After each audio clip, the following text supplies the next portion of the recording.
Hi everyone and welcome to the fourth section of HTML5. In this section we will discuss about some HTML5 tags. We will discuss about semantic tags and non-semantic tags, and also we will explore tags and attributes about form elements. So first we will discuss non-semantic elements. In non-semantic elements, div and span. These are mostly div is mostly used in HTML pages while creating HTML pages. So using div, we divide the page or the HTML page in different sections. And so let's see practically how can we use it. So I have created section 4 and I will create a new file, and let's create the file with the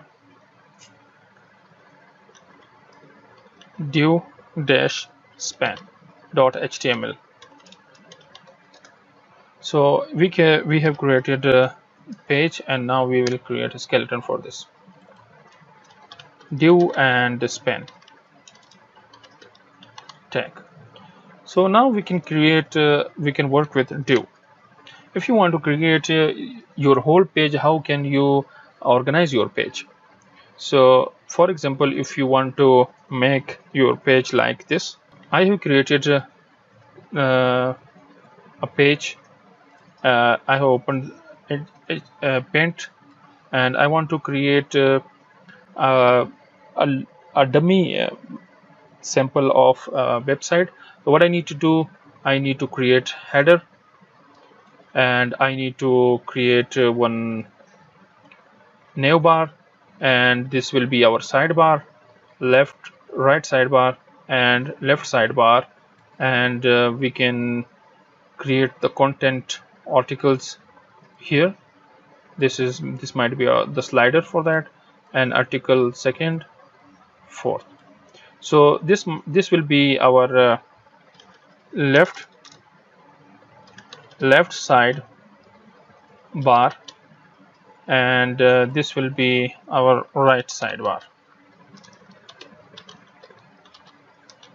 and this will be the header of our page, and this will be the nav. So for nav we want to create some button. So this will be home, and this will be about us, and this will be the contact us page. So we can create our logo over here. So suppose if we have this kind of a page, and we want to create different sections, and these are different sections. So what we can do, we can create these sections like this. Like we want to create div, we will create div, and we will create ID for that. This will be header, and we will create another div, and this will be nav, and we will create another div. This will be, we will give ID is equal to left side bar, and we will create another div, and this will be right sidebar.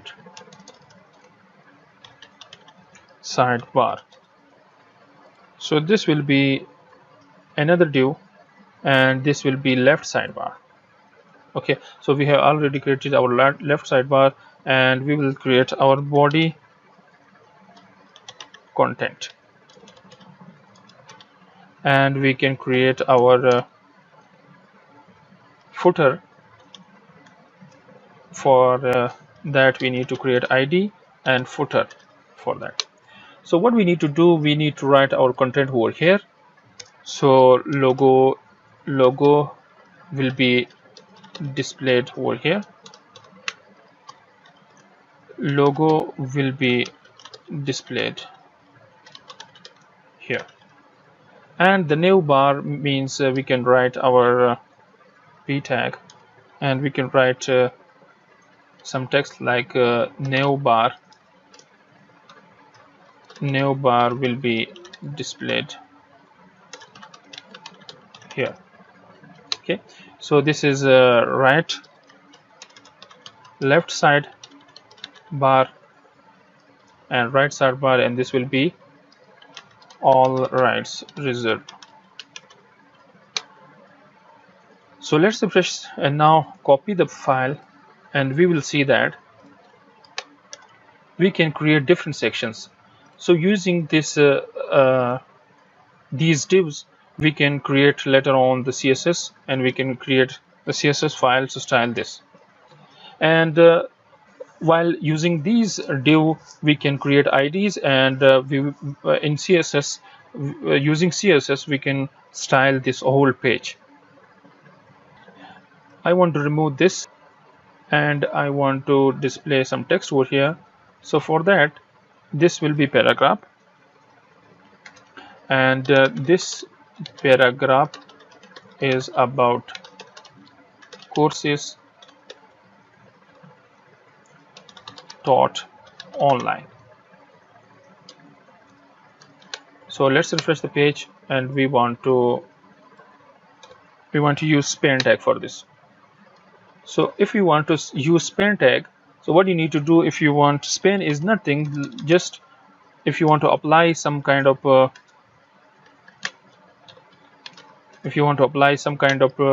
operation on any text, or any text, you need to copy that and cut that and write inside span tag. Span tag will not do anything unless you apply any property. So bg color is equal to, and you want to apply some kind of operation on this text. So what you need to do, you need to apply the style. This is the property of CSS. We will discuss it later, but for now you just understand that we can apply some formatting, or we can make this beautiful, and we can give colors to this. So we can give color, and we can also apply some color like this, blue. So let's refresh the page, and now you can see we can apply some color and formatting on this using span tag. So span tag is nothing, it's just add some kind of means styling. If you want to add some styling, so it will give you the opportunity to create or to apply some styling. So while using this, you can do that. So you can also change font size. So you can also apply some font size, means large. So using this, you will see that your font size will be applied on the text that you want to apply on which. So you need to define the boundary, and now refresh the page. Now you can see that on this text we can apply some styling, and you can apply this on the whole paragraph, and also on some amount of text. So div is nothing, just you want to divide the whole page into small pieces, and you want to apply some kind of operations, or you can divide the pages into small pieces like this. So you can do using div. And you can also, if you want to apply some sorts of formatting, so you can use span tag for that.